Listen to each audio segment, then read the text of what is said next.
ബാങ്കുകളെ സംബന്ധിച്ച് ഈ ക്രെഡൻസ് അവതരിപ്പിക്കുന്ന പുതിയ വീഡിയോയിലേക്ക് നിങ്ങളെല്ലാവരെയും സ്വാഗതം ചെയ്യുന്നു. ഒരു രാജ്യത്തിൻ്റെ സാമ്പത്തിക പുരോഗതിയിൽ ബാങ്കുകൾ വഹിക്കുന്ന പങ്ക് വളരെ വലുതാണ്. കർഷകർക്ക്, വ്യവസായികൾക്ക്, സ്വയം തൊഴിൽ ചെയ്യുന്നവർക്ക്, തൊഴിലാളികൾക്ക്, ഉദ്യോഗസ്ഥർക്ക് തുടങ്ങിയവർക്കെല്ലാവർക്കും വായ്പ ആവശ്യമാണ്. ഈ വായ്പ ലഭ്യമാക്കുന്നതിനായാലും ശരി, വരുമാനത്തിൻ്റെ ഒരു ഭാഗം സൂക്ഷിച്ചു വയ്ക്കുന്ന സമ്പാദ്യം സ്വരൂപിക്കുന്ന കാര്യത്തിലായാലും ശരി, വികസന പ്രവർത്തനങ്ങളിൽ പങ്കാളികളാകുന്ന കാര്യത്തിലായാലും ശരി, ബാങ്കുകൾ വഹിക്കുന്ന പങ്ക് വളരെ വലുതാണ്.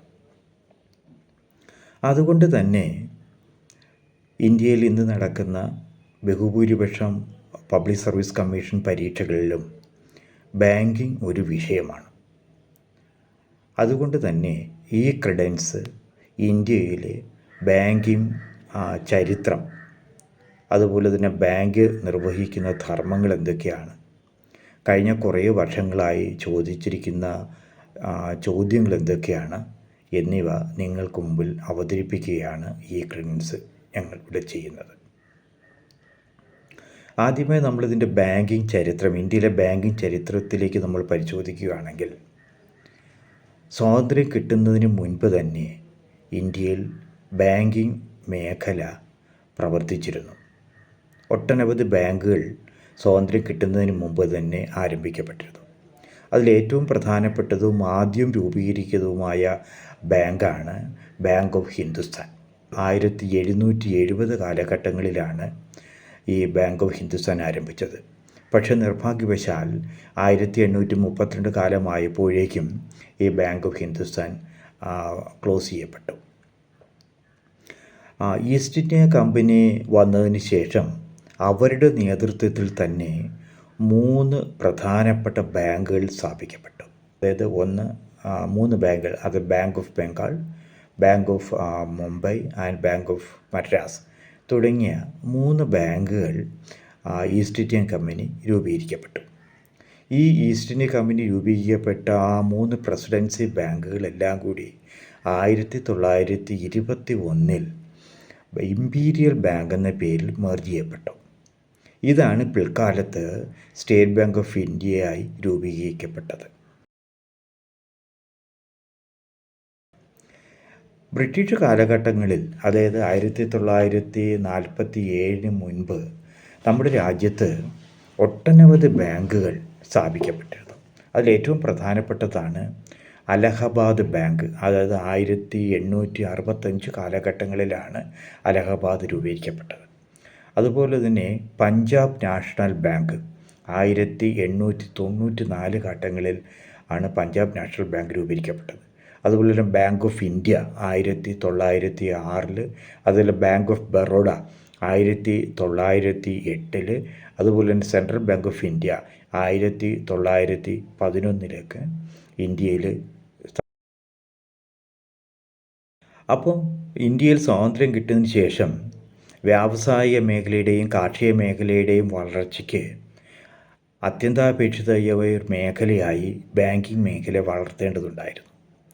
അതുകൊണ്ട് തന്നെ ഗവൺമെൻറ് ഓഫ് ഇന്ത്യയും സംസ്ഥാന ഗവൺമെൻറ്റുകളും ബാങ്കിങ് മേഖലയുടെ പ്രവർത്തനത്തിന് വേണ്ടി ഒട്ടനവധി ശ്രമങ്ങൾ നടത്തുകയുണ്ടായി. വിവിധ കമ്മിറ്റികൾ രൂപീകരിക്കപ്പെട്ടു, വിവിധ സ്ഥാപനങ്ങൾ രൂപീകരിക്കപ്പെട്ടു. ഒരുപാട് സാധ്യമായ എല്ലാ പരിഷ്കാരങ്ങളും വരുത്തുവാനായി ശ്രമം നടത്തിയിരുന്നു. അതിലേറ്റവും പ്രധാനപ്പെട്ടതാണ് 1969 കാലഘട്ടങ്ങളിലെ ദേശസാൽക്കരണം. ഇന്ത്യയുടെ പ്രധാനമന്ത്രിയായിരുന്ന ഇന്ദിരാഗാന്ധിയുടെ നേതൃത്വത്തിൽ 1969 കാലഘട്ടങ്ങളിൽ 14 ബാങ്കുകളും, അത് കഴിഞ്ഞതിന് ശേഷം 1980 കാലഘട്ടങ്ങളിൽ പിന്നെ ഒരു 6 ബാങ്കുകൾ കൂടി, അങ്ങനെ മൊത്തം 20 ബാങ്കുകൾ, അതിൽ 2 മെർജ് ചെയ്ത് 19 ബാങ്കുകൾ ദേശസാൽക്കരിക്കപ്പെട്ടു. ആദ്യഘട്ട ദേശസാൽക്കരണത്തിൽ 14 ബാങ്കുകളെയാണ്, അതായത് സ്വകാര്യ മേഖലയിൽ പ്രവർത്തിച്ചു കൊണ്ടിരുന്ന 14 ബാങ്കുകളെയാണ് ദേശസാൽക്കരിച്ചത്. അതായത് Allahabad bank, bank of Baroda, bank of India, bank of Maharashtra, central bank of India, Canara bank, Dena bank, Indian bank, Indian overseas bank, Punjab national bank, syndicate bank, UCO bank, union bank of India, United bank of India തുടങ്ങിയ 14 സ്വകാര്യ മേഖലയിൽ പ്രവർത്തിച്ചു കൊണ്ടിരുന്ന ബാങ്കുകളെയാണ് ആദ്യ ഘട്ടത്തിൽ ദേശസാൽക്കരിച്ചത്. രണ്ടാമത്തെ ഘട്ടത്തിൽ, അതായത് 1980 6 ബാങ്കുകളെയാണ് ദേശസാൽക്കരിച്ചത്. അതായത് Punjab and Sindh bank, Vijaya bank, oriental bank of commerce, corporation bank, Andhra bank, new bank of India തുടങ്ങിയ ബാങ്കുകളെയാണ് രണ്ടാം ഘട്ടത്തിൽ ദേശസാൽക്കരിച്ചത്. കാരണം എന്ന് പറയുന്നത്, ദേശസാൽക്കരണത്തിന് മുൻപ് ബാങ്കുകൾ ബഹുഭൂരിപക്ഷവും സങ്കുചിതമായ ചിന്താഗതിയോടുകൂടി കോർപ്പറേറ്റ് മേഖലയിൽ മുന്നോട്ട് നിന്ന ചില വ്യവസായ യൂണിറ്റുകൾ അല്ലെങ്കിൽ ഗ്രൂപ്പുകൾ സ്ഥാപിക്കപ്പെട്ടതായിരുന്നു. സാധാരണക്കാർക്ക് ആവശ്യമായ വായ്പ കുറഞ്ഞ നിരക്കിൽ ലഭ്യമാക്കുന്നതിന് വേണ്ടി ഗവൺമെൻറ് ഏറ്റെടുത്ത ഒരു പ്രധാനപ്പെട്ട ഒരു നടപടിയായിരുന്നു 2 ഘട്ടങ്ങളിലായി നടപ്പിലാക്കിയ ദേശസാൽക്കരണം.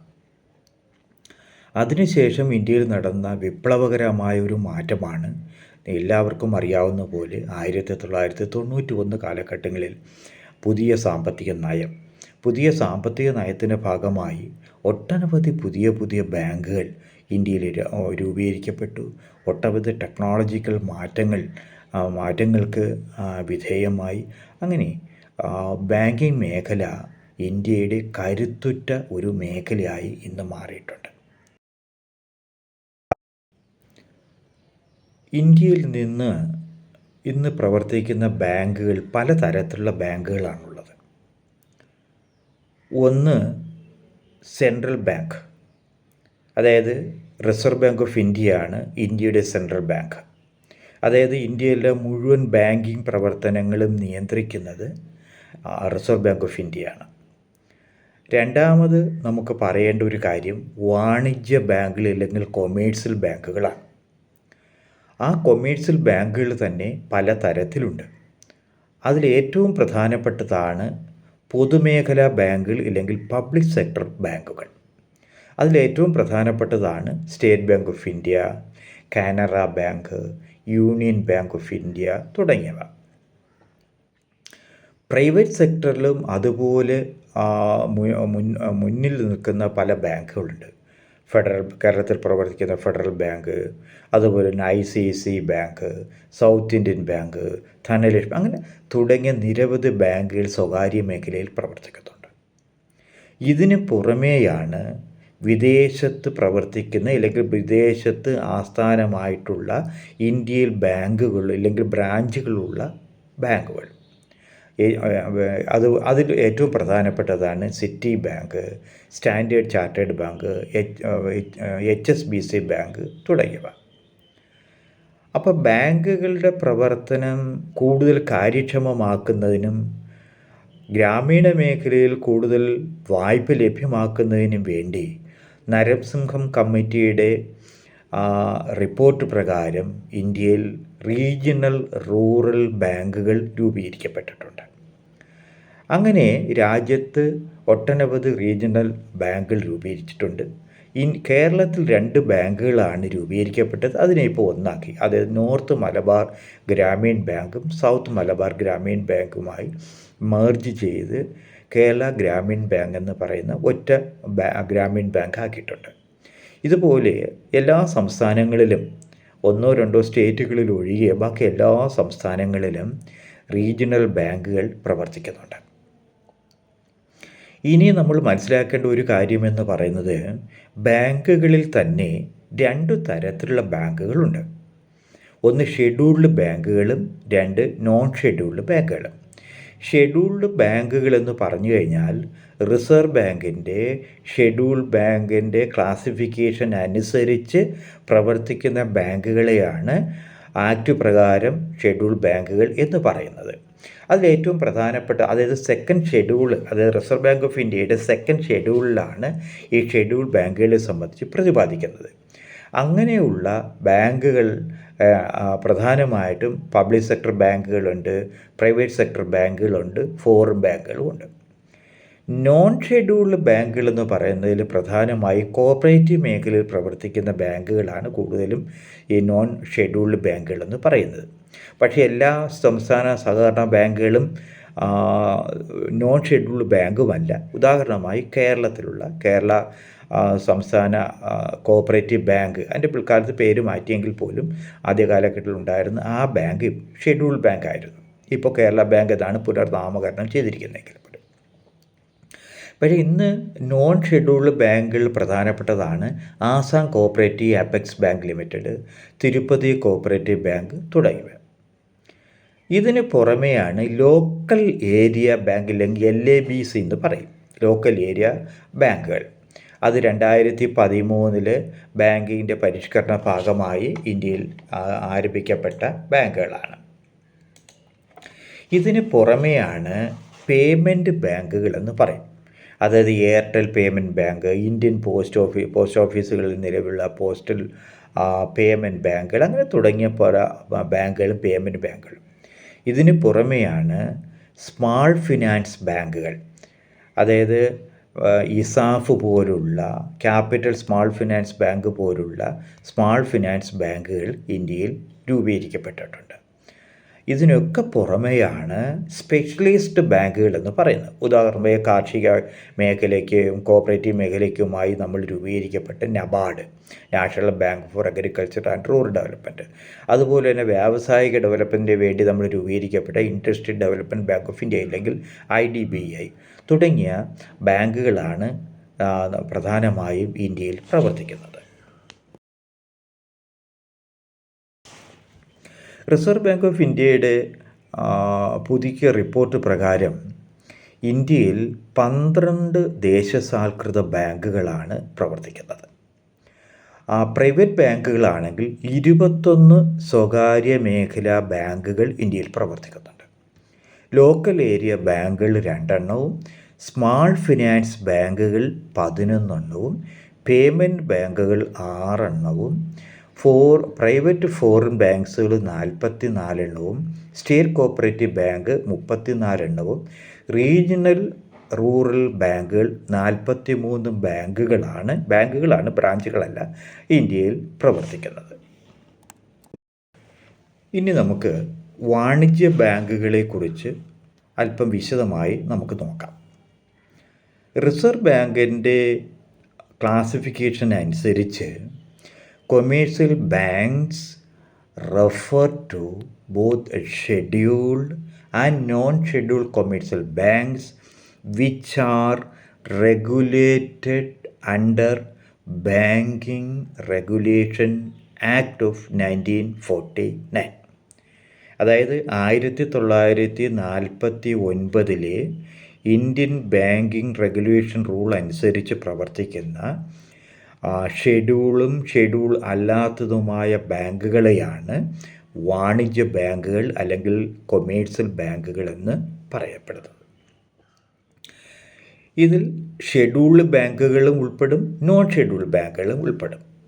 ഷെഡ്യൂൾഡ് ബാങ്കുകളിൽ ഒന്ന് സ്റ്റേറ്റ് ബാങ്ക് ഓഫ് ഇന്ത്യയും അതിൻ്റെ സബ്സിഡറി ബാങ്കുകളും, ഇല്ലെങ്കിൽ അസോസിയേറ്റ് ബാങ്ക്സുകളും. 2 ദേശസാൽകൃത ബാങ്കുകൾ, അതായത് 12 ദേശസാൽകൃത ബാങ്കുകളാണ് നിലവിലുള്ളത്. ഒരു കാര്യം കൂടെ സൂചിപ്പിക്കാൻ ഇവിടെ ആഗ്രഹിക്കുന്നു. അതായത് ഗവൺമെൻറ് ഈ 12 ദേശസാൽകൃത ബാങ്കുകളെ വീണ്ടും ഒന്നിപ്പിച്ച് ഏകോപിച്ചുകൊണ്ട് 1, 2, 3 ബാങ്കുകളാക്കാൻ വേണ്ടിയുള്ള ശ്രമങ്ങളാണ് ഇപ്പോൾ നടത്തിക്കൊണ്ടിരിക്കുന്നത്. അപ്പം ആ ഏകീകരണ പ്രക്രിയ എന്തായാലും ശരി, ഇപ്പോൾ നിലവിൽ 12 ദേശസാൽകൃത ബാങ്കുകളാണ് ഷെഡ്യൂൾഡ് ബാങ്ക് ക്ലാസിഫിക്കേഷനിൽ ഉൾപ്പെടുന്നത്.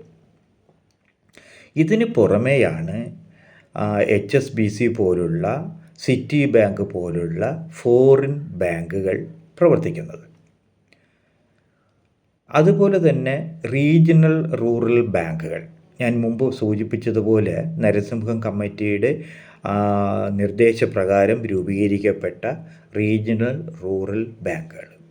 ഇതിലൊക്കെ പുറമെയാണ് അതർ ഷെഡ്യൂൾഡ് കൊമേഴ്സ്യൽ ബാങ്ക് എന്ന് പറയുന്ന ക്ലാസിഫിക്കേഷനിൽ ഉൾപ്പെടുന്നത്. ആ നോൺ ഷെഡ്യൂൾഡ് ക്ലാസിഫിക്കേഷനിലാണ് ഞാൻ മുമ്പ് പറഞ്ഞതുപോലെ Andaman and Nicobar state cooperative bank, Manipur state cooperative bank, Sikkim state cooperative bank, Tirupati cooperative bank തുടങ്ങിയവയെല്ലാം സഹകരണ മേഖലയിൽ പ്രധാനമായും പ്രവർത്തിക്കുന്നതുമായിട്ടുള്ള നോൺ ഷെഡ്യൂൾഡ് ബാങ്കുകളാണ് കൊമേഴ്സ്യൽ വിഭാഗത്തിൽ വരുന്ന മറ്റൊരു വാണിജ്യ ബാങ്കുകൾ.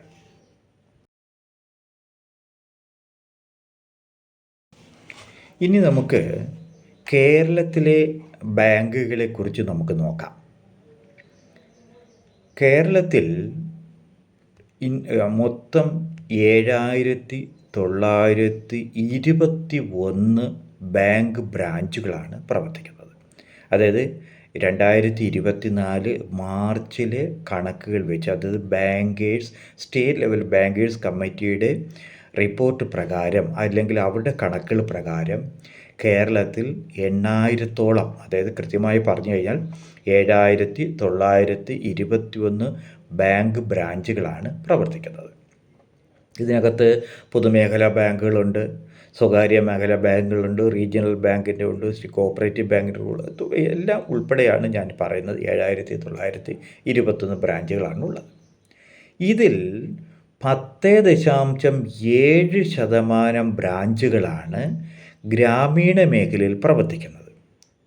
അതായത് 66.7% സെമി അർബൻ ഏരിയയിലും 22.6% ബ്രാഞ്ചുകൾ അർബൻ മേഖലയിലുമാണ് പ്രവർത്തിക്കുന്നത്. ഇതിൽ നിന്ന് നമുക്ക് മനസ്സിലാക്കുവാൻ കഴിയുന്നത് ഏറ്റവും കൂടുതൽ ബ്രാഞ്ചുകൾ പ്രവർത്തിക്കുന്നത് സെമി അർബൻ മേഖലയിലാണ് എന്നുള്ളതാണ്. ബാങ്കിങ് മേഖല ഒട്ടനവധി പ്രതിസന്ധികളിലൂടെയാണ് കടന്നു പോകുന്നത്. അതിൽ ഏറ്റവും പ്രധാനപ്പെട്ട ഒരു വെല്ലുവിളി എന്ന് പറയുന്നത് നോൺ പെർഫോമിംഗ് അസറ്റ്സ് ആണ്. അതായത് വായ്പ എടുത്തിട്ട് കൃത്യമായും തിരിച്ചടയ്ക്കാത്തവരുടെ എണ്ണം കഴിഞ്ഞ കാലങ്ങളിലായി കുറഞ്ഞു വരികയാണ് എങ്കിൽ പോലും അവരുടെ എണ്ണം വളരെ വലുതാണ്.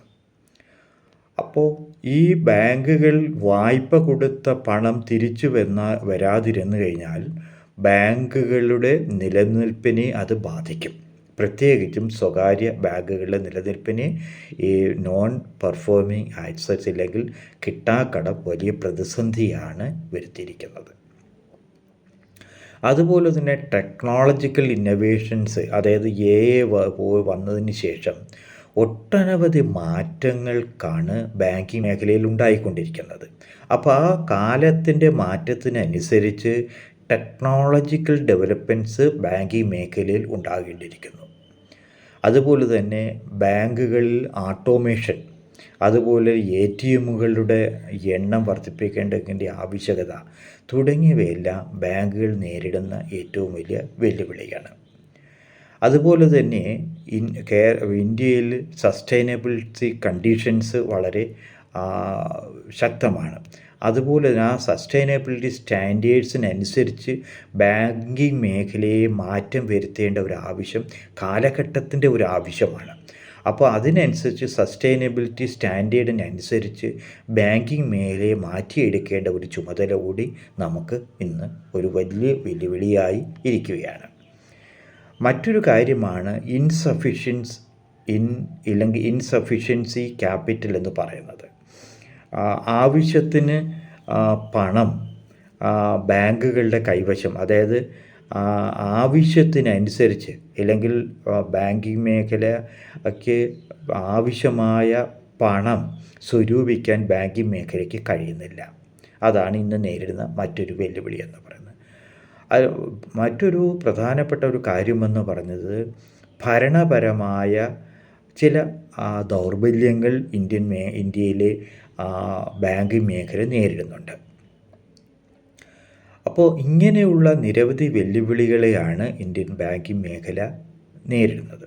ഇനി നമുക്ക് പ്രധാനമായും പരീക്ഷയ്ക്ക് ബാങ്കിങ് മേഖലയുമായി ചോദിച്ചു കൊണ്ടിരിക്കുന്ന ചോദ്യങ്ങൾ എന്തൊക്കെയാണെന്ന് നമുക്ക് നോക്കാം. ഇന്ത്യയിലെ ഒരു ബാങ്ക് മഹാത്മാഗാന്ധിയാണ് ഉദ്ഘാടനം ചെയ്യപ്പെട്ടത്. ആ ബാങ്ക് ഏതാണെന്നുള്ളതാണ് പ്രധാനപ്പെട്ട പരീക്ഷയ്ക്ക് ചോദിച്ചിരിക്കുന്ന ഒരു ചോദ്യം. അതായത് 1919 യൂണിയൻ ബാങ്ക് ഓഫ് ഇന്ത്യ ആരംഭിക്കുന്നത്. ആ പ്രവർത്തനം തുടങ്ങി വന്നുവെങ്കിൽ പോലും യഥാർത്ഥ പ്രവർത്തനം തുടങ്ങുന്നതും അവരുടെ ഹെഡ് ക്വാർട്ടേഴ്സ് ഉദ്ഘാടനം ചെയ്യപ്പെടുന്നതും 1921 ബോംബെയിൽ വെച്ച് മഹാത്മാഗാന്ധിയാണ്, നമ്മുടെ രാഷ്ട്രപിതാവായ മഹാത്മാഗാന്ധിയാണ്. അപ്പോൾ 1921 മഹാത്മാഗാന്ധി ഒരേ ഒരു ബാങ്ക് മാത്രമേ ഉദ്ഘാടനം ചെയ്തിട്ടുള്ളൂ. അത് യൂണിയൻ ബാങ്ക് ഓഫ് ഇന്ത്യയാണ്. ബോംബെയിലാണ് അദ്ദേഹം ഉദ്ഘാടനം ചെയ്യപ്പെട്ടത്. 1921 ഉദ്ഘാടനം ചെയ്യപ്പെട്ടത്. അപ്പോൾ അതിൻ്റെ ഒരു കാര്യം കൂടി ഓർത്ത് വെക്കേണ്ട ഒരു കാര്യമെന്ന് പറയേണ്ടത് 1919 യൂണിയൻ ബാങ്ക് തുടങ്ങിയത്. മറ്റൊരു ചോദ്യം, ഗ്രീൻ ഡിപ്പോസിറ്റ് എന്ന് പറഞ്ഞാൽ എന്താണ്? ഗ്രീൻ ഡിപ്പോസിറ്റ് എന്ന് പറഞ്ഞാൽ സുസ്ഥിര വികസനത്തിൻ്റെ ഭാഗമായി ബാങ്കുകൾ സ്വരൂപിക്കപ്പെടുന്ന ഡിപ്പോസിറ്റുകളെയാണ് ഗ്രീൻ ഡിപ്പോസിറ്റ് എന്ന് പറയുന്നത്. അതായത് സസ്റ്റൈനബിലിറ്റി സ്റ്റാൻഡേർഡ് പാലിക്കപ്പെടുന്ന വ്യവസായ സ്ഥാപനങ്ങൾക്കും മറ്റു പ്രവർത്തനങ്ങൾക്കും മാത്രമേ ആ ഡിപ്പോസിറ്റിൽ നിന്നും ലോൺ കൊടുക്കത്തുള്ളൂ. അത്തരത്തിലുള്ള ഒരു ഗ്രീൻ, അതായത് സസ്റ്റൈനബിലിറ്റിയെ സ്റ്റാൻഡേർഡ് കീപ്പ് ചെയ്യുന്ന വ്യവസായ സ്ഥാപനങ്ങൾക്കും മറ്റു പ്രവർത്തനങ്ങൾക്കും കൊടുക്കുന്നതിന് ആവശ്യമായി ബാങ്കുകൾ സ്വരൂപിക്കുന്ന നിക്ഷേപത്തെ നമുക്ക് ഗ്രീൻ ഡിപ്പോസിറ്റ് എന്ന് പറയാം. അത് എല്ലാ ബാങ്കുകളും ഇപ്പോൾ സ്വരൂപിക്കുവാൻ ആരംഭിച്ചിട്ടുണ്ട്. മറ്റൊരു ചോദ്യം, ഇന്ത്യയിൽ ആദ്യമായി തുടങ്ങിയ ഗ്രാമീണ റൂറൽ ബാങ്ക് ഏതാണ്? അതൊരുപാട് പരീക്ഷയ്ക്ക് ചോദിച്ചിട്ടുള്ളൊരു ചോദ്യമാണ്. ഞാൻ മുമ്പ് പറഞ്ഞു, നരസിംഹം റാവു കമ്മിറ്റി, നരസിംഹം കമ്മിറ്റിയുടെ നിർദ്ദേശപ്രകാരമാണ് ഗ്രാമീണ ബാങ്കുകൾ ആരംഭിക്കപ്പെട്ടത്. അങ്ങനെ തുടങ്ങിയ ആദ്യത്തെ ബാങ്ക് ഏതാണെന്നാണ് പ്രധാനമായും ചോദിക്കുന്നത്. അതായത് പ്രഥമ ബാങ്ക് എന്നുള്ളതാണ് ചോദ്യത്തിൻ്റെ ഉത്തരം. പ്രഥമ ബാങ്ക് യഥാർത്ഥത്തിൽ ഈ നരസിംഹം കമ്മിറ്റിയുടെ നിർദ്ദേശപ്രകാരം 5 ബാങ്കുകളാണ് ആരംഭിക്കപ്പെട്ടത്. ഞാൻ വിശദമായി ഇതിൻ്റെ പവർപോയിന്റ് കൊടുത്തിട്ടുണ്ട്. ആ 5 ബാങ്കുകളിൽ ഏറ്റവും ആദ്യം പ്രവർത്തനം ആരംഭിച്ചത് പ്രഥം ബാങ്കാണ്. അതുകൊണ്ട് തന്നെ ഇന്ത്യയിൽ ആദ്യമായി ആരംഭിക്കപ്പെട്ട റീജിയണൽ റൂറൽ ബാങ്കുകൾ ഏതാണെന്ന് ചോദിച്ചാൽ പ്രഥമ ബാങ്ക് എന്നുള്ളതാണ് ഉത്തരം. റൂറൽ ബാങ്ക് എന്താണെന്ന് കൂടി ഞാൻ ഒരു വാക്ക് പറഞ്ഞിട്ട് അടുത്ത ചോദ്യത്തിലേക്ക് പോകാം. അതായത് പൊതുമേഖലാ ബാങ്കുകളായാലും ശരി, സ്വകാര്യ ബാങ്കുകളായാലും ശരി, ഗ്രാമീണ മേഖലയിലും കാർഷിക മേഖലയുടെ പ്രവർത്തനത്തിന് വേണ്ടിയാണ് കൂടുതൽ ഊന്നൽ നൽകുന്നത്. പക്ഷേ എങ്കിൽ പോലും ചില സംസ്ഥാനങ്ങളിലെങ്കിലും ഗ്രാമപ്രദേശങ്ങളിൽ റീജിയണൽ റൂറൽ ബാങ്കുകൾ ആവശ്യമാണെന്നുള്ളൊരു കാഴ്ചപ്പാടായിരുന്നു നരസിംഹം കമ്മിറ്റിക്ക് ഉണ്ടായിരുന്നത്. അപ്പോൾ ഈ പ്രാദേശിക ബാങ്കുകൾ സ്പോൺസർ ചെയ്യപ്പെടുന്നത് മറ്റു പൊതുമേഖലാ ബാങ്കുകളാണ്. അപ്പോൾ അതായത് മറ്റു പൊതുമേഖലാ ബാങ്കുകളുടെ സ്പോൺസർഷിപ്പോടുകൂടി ഗ്രാമീണ മേഖലയുടെയും കാർഷിക മേഖലയുടെയും പ്രവർത്തന ക്ഷേമതയ്ക്ക് വേണ്ടി തുടങ്ങിയിരിക്കുന്ന ബാങ്കുകളെയാണ് ഗ്രാമീൺ ബാങ്കുകളെന്ന് പറയുന്നത്. ഇനി ഞാൻ പറയാൻ പോകുന്നത് ബാങ്കിങ് മേഖലയിൽ ആദ്യം നടപ്പിലാക്കിയ ചില പ്രവർത്തനങ്ങൾ. ആദ്യത്തെ ബാങ്ക് ഏതാണെന്ന് ചോദിച്ചാൽ നിങ്ങൾ ഒരു സംശയവും തോന്നാതെ പറയണം, ബാങ്ക് ഓഫ് ഹിന്ദുസ്ഥാൻ. മുമ്പ് ഞാൻ പറഞ്ഞതാണ്. ഫസ്റ്റ് ബാങ്ക്, അതായത് ഇന്ത്യക്കാർ നടപ്പിലാക്കി ഇല്ലെങ്കിൽ ഇന്ത്യക്കാർ സ്ഥാപിക്കപ്പെട്ട ആദ്യത്തെ ബാങ്ക് ഏതാണെന്ന് ചോദിച്ചു കഴിഞ്ഞാൽ ഔധ് ബാങ്കാണ്. ഇന്ത്യൻ ക്യാപിറ്റൽ, ഇന്ത്യയിലെ മൂലധനം കൊണ്ട് അല്ലെങ്കിൽ തുടങ്ങിയ ബാങ്ക്, ആദ്യത്തെ ബാങ്കാണ് പഞ്ചാബ് നാഷണൽ ബാങ്ക്. അതുപോലെ തന്നെ ISO സർട്ടിഫിക്കറ്റ് ലഭിച്ച ആദ്യത്തെ ബാങ്ക് കാനറ ബാങ്കാണ്. അതുപോലെ തന്നെ ഇന്ത്യക്ക് പുറത്ത് ബ്രാഞ്ച് തുടങ്ങിയിട്ടുള്ള ആദ്യത്തെ ബാങ്ക് ഏതാണെന്ന് ചോദിച്ചു കഴിഞ്ഞാൽ ബാങ്ക് ഓഫ് ഇന്ത്യ എന്നുള്ളതാണ് അതിൻ്റെ ഉത്തരം.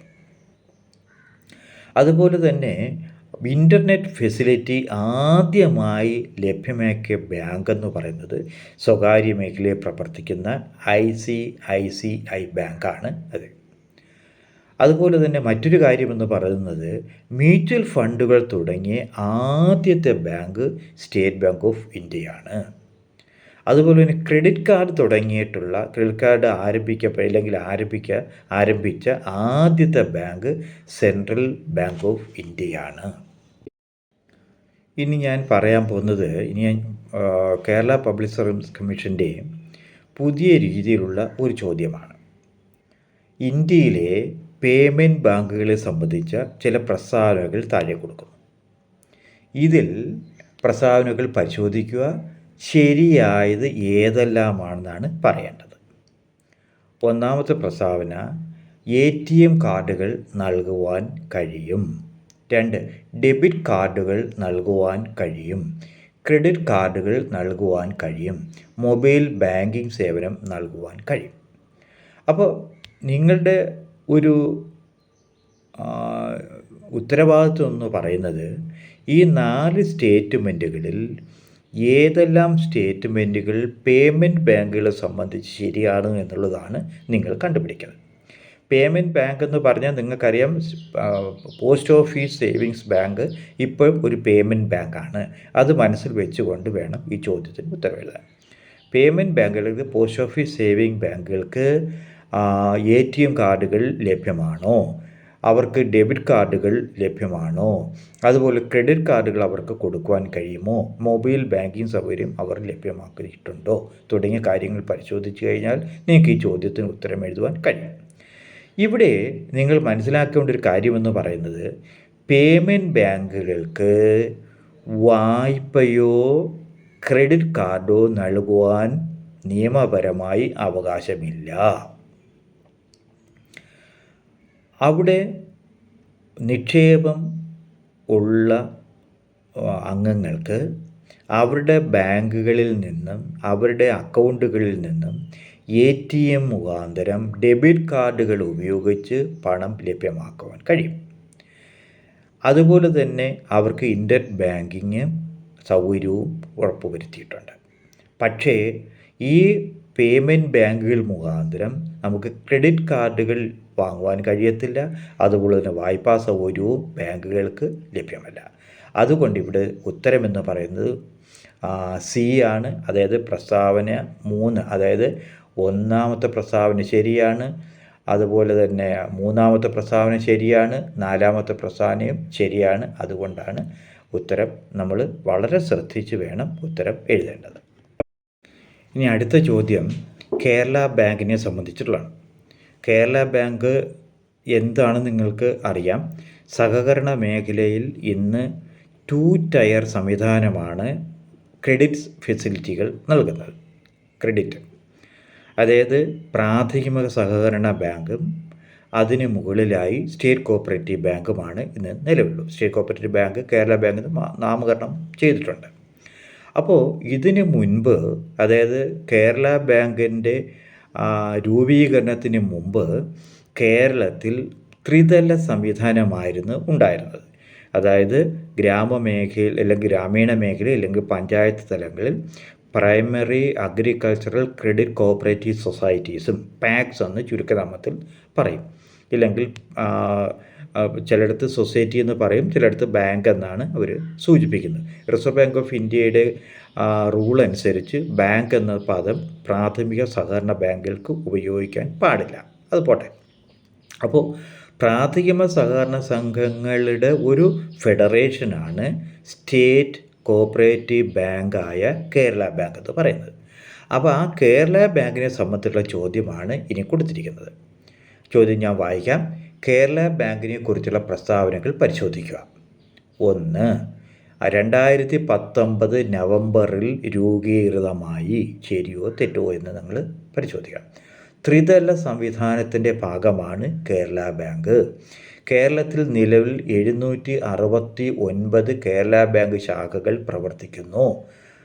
നാലാമത്തെ പ്രസ്താവന തിരുവനന്തപുരത്താണ് ആസ്ഥാനം.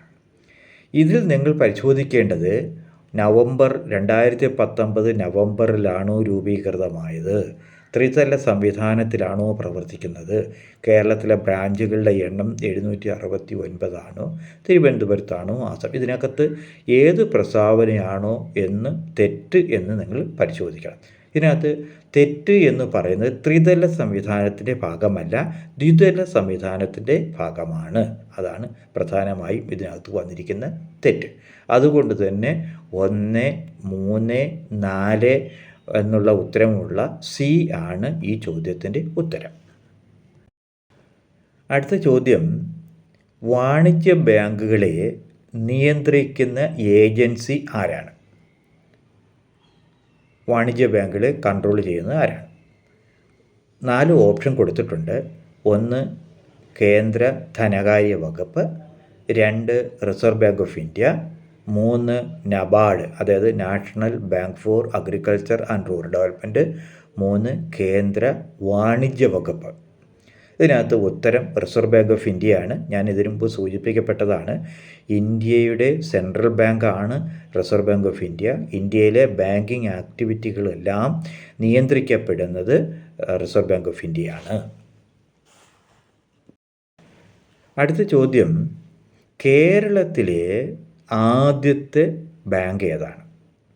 കേരളത്തിൽ രൂപീകരിക്കപ്പെട്ട ബാങ്ക് ഏതാണ്? 4 ഓപ്ഷൻ കൊടുത്തിട്ടുണ്ട്. Nedungadi bank, south Indian bank, Dhanlaxmi bank, federal bank. ഇതിനകത്ത് ആദ്യത്തെ ബാങ്കായി കൊടുത്തിരിക്കുന്ന ഓപ്ഷനായ നെടുങ്ങാടി ബാങ്കാണ് ഇതിൻ്റെ ശരിയായ ഉത്തരം. അടുത്ത ചോദ്യം, ഇന്ത്യൻ ബാങ്കിങ് നിയമം പ്രാബല്യത്തിൽ വന്ന വർഷം. ബാങ്കിങ് റെഗുലേഷൻ ആക്ട് രൂപീകരിക്കപ്പെട്ട അല്ലെങ്കിൽ നിലവിൽ വന്ന വർഷം 4 ഓപ്ഷൻ കൊടുത്തിട്ടുണ്ട്. 1959, 1949, 1969, 1970. 1949 എന്ന് പറഞ്ഞിരിക്കുന്ന ബി ആണ് ഇതിനകത്ത് ശരിയായ. കോമ്പറ്റേറ്റീവ് എക്സാമിനേഷനിൽ ബാങ്കിങ് മേഖലയിൽ ധാരാളം ക്വസ്റ്റ്യൻസ് വരാറുണ്ട്.